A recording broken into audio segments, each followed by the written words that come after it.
Metas para el 2020 en el sector de la salud y otros temas más. Vamos a dialogar enseguida con nuestro invitado, Félix Chong, viceministro de Salud. Buenos días, señor viceministro. Gracias por aceptar esta invitación. Buenos días, muchas gracias a ustedes por invitarme. Señor viceministro, cuéntenos primero cómo avanza la campaña de vacunación contra la influenza. Bueno, en este momento la campaña de vacunación ¿cuál sería la palabra? Ha alcanzado la cobertura que debería de haber alcanzado hasta la semana 52 epidemiológica. Es decir, en este momento que vamos en la semana 5 de vacunación, deberíamos de llevar un promedio del 30%. En este momento llevamos un 51.8% de cobertura. ¿Esto en número de pacientes cuánto significa? Vamos más o menos 2.370.000 pacientes vacunados. Y la cobertura hasta finales de febrero del 2020 debería ser más o menos de 4.700.000. Ahora, ¿hasta qué fecha se tiene programado atender con esta vacuna contra la influenza? Bueno, la campaña de vacunación todos los años comienza desde el mes de noviembre de todos los años hasta finales de febrero o comienzos del mes de marzo del siguiente año. Es decir, que en este año va a ser hasta finales de febrero o primeros días del mes de marzo del 2020. Y siempre lo hacen con la población prioritaria, ¿no? Para abrir la vacunación. Sí, siempre se hace con la población prioritaria porque son los más propensos a sufrir de esta enfermedad, de la influenza o de H1N1. ¿Quiénes son los que forman parte de esta población prioritaria, señor viceministro? Los que forman parte de esa población prioritaria son grupos menores de 5 años, mujeres embarazadas, personas con discapacidad, personas privadas de libertad, personas con enfermedades crónicas no transmisibles como diabetes, hipertensión o cáncer.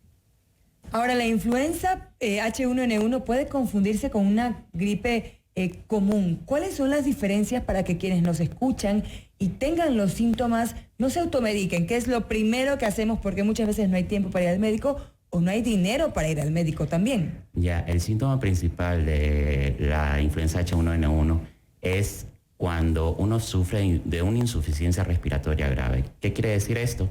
Es decir, que si el paciente ya comienza a sentir que le falta la respiración, es síntoma justamente de que puede estar presentando H1N1. Y una temperatura elevada también. Claro. Temperatura elevada, o sea, se presenta como una gripe normal, pero el síntoma principal es cuando ya una persona comienza a presentar insuficiencia respiratoria. ¿Cuál es el peligro de automedicarse? El peligro de automedicarse, que algunas veces las gripes también se pueden confundir a lo mejor con un dengue. Por ejemplo, puede dar una fiebre y a lo mejor yo me automedico y tomo un ibuprofeno y en lugar de tener un dengue clásico lo voy a convertir en un dengue hemorrágico. Señor viceministro, ¿a cuántas personas prevé el Ministerio de Salud inmunizar hasta el 28 de febrero? Más o menos a un promedio de 4.500.000 personas. Esto está programado y de acuerdo al año anterior, ¿cuántas personas fueron vacunadas? El año anterior fueron vacunadas un promedio más o menos de 4.400.000 a 4.500.000. Por eso prevé ahora este año el promedio de 4.500.000 a 4.700.000. ¿Hubo casos de influenza H1N1 en el 2019?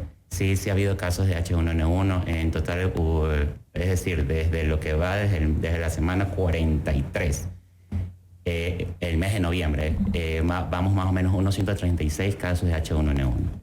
¿Fallecidos? Fallecidos, han fallecido más o menos unos 6 casos, pero realmente no ha sido por H1N1. Estas personas que han tenido H1N1 han tenido alguna comorbilidad. Por ejemplo, alguna cardiopatía, insuficiencia renal, diabetes. Entonces, la muerte se ha debido a la complicación de la comorbilidad.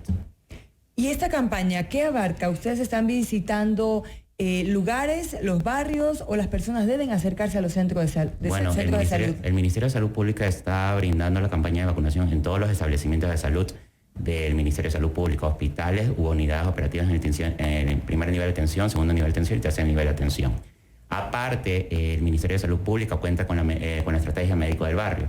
¿Qué es esta estrategia? Esta estrategia está conformada por un médico general, una enfermera y aparte por un técnico de atención primaria en salud, que aparte está reforzado con un médico especialista que es el médico familiar.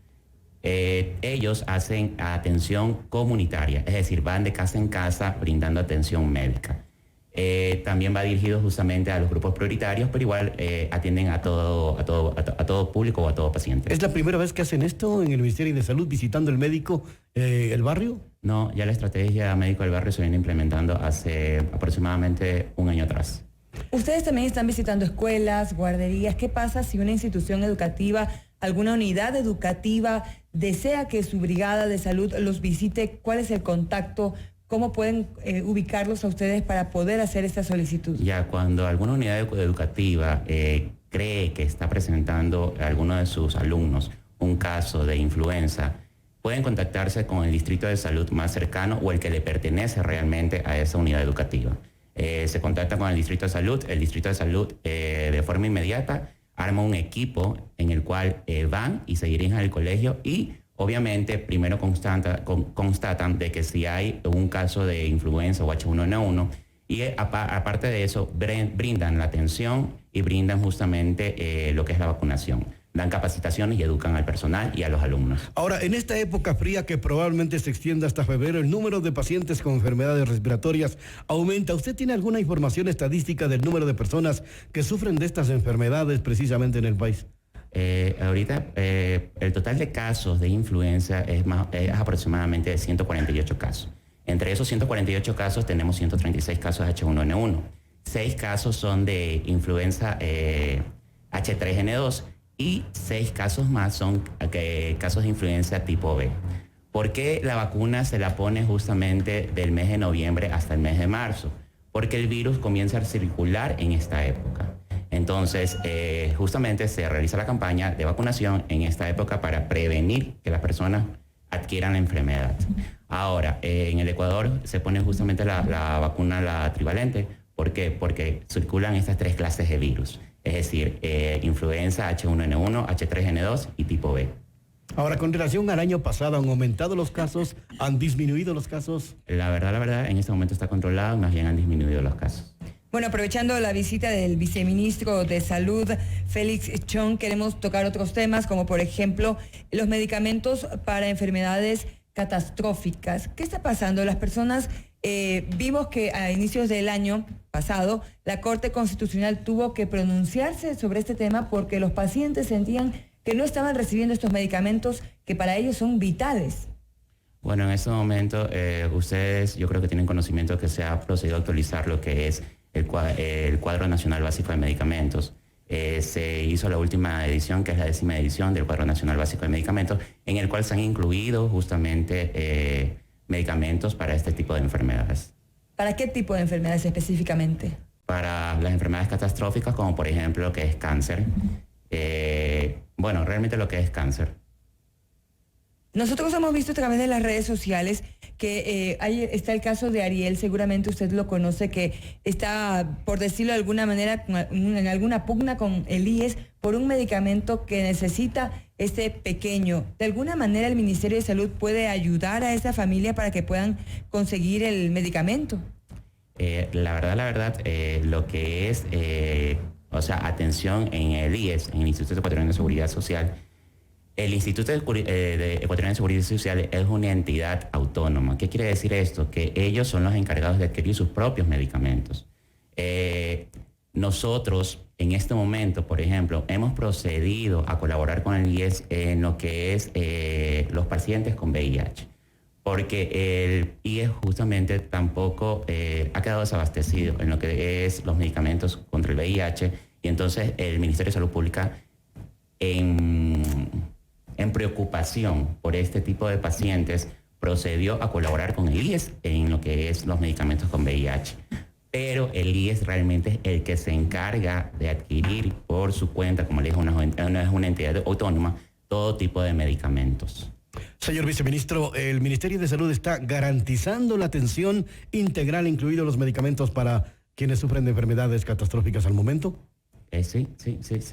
Justamente se hace un estudio, se hace una estimación y dependiendo de la estimación de casos que se presenten o de enfermedades que se presenten, se procede a realizar los comités para hacer justamente el estudio de la adquisición de los medicamentos que se requieran para este tipo de enfermedades. ¿Se conoce el número de personas que sufren enfermedades catastróficas en el país? En este momento no le podría dar datos, pero se los puedo proporcionar después. Bueno, yo le voy a mencionar y voy a leer textualmente lo que dijo Diego Jimbo, coordinador nacional de la Red de Organizaciones de Pacientes de Acuerdo contra el Cáncer. Él decía que muchas veces se demora tanto, hablando del medicamento, que el paciente fallece y llega la respuesta después. ¿Es así de largo el trámite burocrático para que los pacientes con cáncer, en este caso, puedan conseguir su medicamento? Bueno, en el Ministerio de Salud Pública le podría decir que no. Tenemos justamente el hospital de especialidades como el Hospital Abel Gribel Puntón, que es el Hospital Guayaquil, en el cual existe la especialidad de oncología. En el caso de que no haya la capacidad resolutiva en el Ministerio de Salud Pública, el Ministerio de Salud Pública se encarga del trámite de derivar o referir al paciente a la red complementaria. Y el Ministerio de Salud Pública asume los gastos del paciente cuando lo refiere o lo deriva a cualquier red complementaria, como por ejemplo Solca. Cuando no tienen un medicamento y deben adquirirlo, ¿cuánto tiempo tarda ese trámite? Bueno, la verdad, en un caso de que el medicamento no pertenezca al cuadro nacional básico, o sea, no conste en el cuadro nacional básico de medicamentos, para eso sí hay que hacer un estudio, es decir, se hace un informe técnico sustentando de que el paciente realmente necesita ese medicamento para su tipo de patología o el tipo de cáncer que tiene. Después que se realiza el informe técnico, se hace un comité, en el cual un comité farmacológico, en el cual se analiza la adquisición del fármaco. Después de que se analiza eso, se autoriza la compra del medicamento. Más o menos ese proceso va a durar entre 15 días a un mes. Ahora, señor viceministro, ¿cuál es el presupuesto que manejará el Ministerio de Salud en el presente año? Tengo conocimiento de que el presupuesto que el Ministerio de Salud Pública ha solicitado es más o menos de 5.000 millones de dólares, pero de los cuales el Ministerio de Finanzas ha aprobado 3.000 millones de dólares aproximadamente. Con relación al año anterior, ¿cuánto se manejó en el Ministerio? La verdad no le podría dar en este momento ese dato. Ahora, ¿cómo trabajan ustedes para poder beneficiar a comunidades amazónicas que nos han mencionado? En particular, hay una de ellas que pude conocer, se llama Laura, y ella mencionaba que ella es de la comunidad Contiguano en la Amazonía y que hasta su comunidad no llega la salud y no llega la educación. Tenemos la verdad unidades de salud en todas las provincias. La verdad me sorprende que esta paciente o esta usuaria haya referido eso. Ella menciona que de su comunidad está ubicada desde Napo, tiene que caminar 2 horas para llegar al lugar de su residencia. Sí, en este caso sí, por la geografía del país. Obviamente no tenemos centros de salud, ¿qué le puedo decir? O sea, cerca de cada casa, ¿no?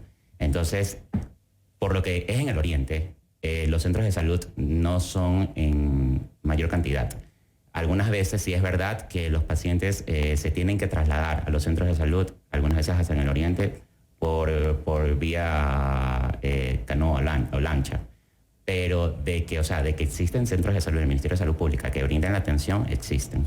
O sea, claro, yo estoy segurísima que sí existen en las ciudades más grandes, pero ¿qué pasa con estas comunidades como es la de Laura, que la comunidad Contiguano es una comunidad de nacionalidad guaraní, que tienen que desde Napo caminar 2 horas, porque no hay un transporte, caminan 2 horas para poder llegar a su lugar de residencia? Hay brigadas del ministerio que recorren estas comunidades. ¿Cada qué tiempo lo hacen? Porque según lo que ella mencionaba, no tienen salud. Habría que analizar justamente dónde vive la paciente. Si podrían darme el dato de dónde vive la paciente, con gusto yo analizo y veo, dónde vive la paciente y qué centro de salud queda más cercano.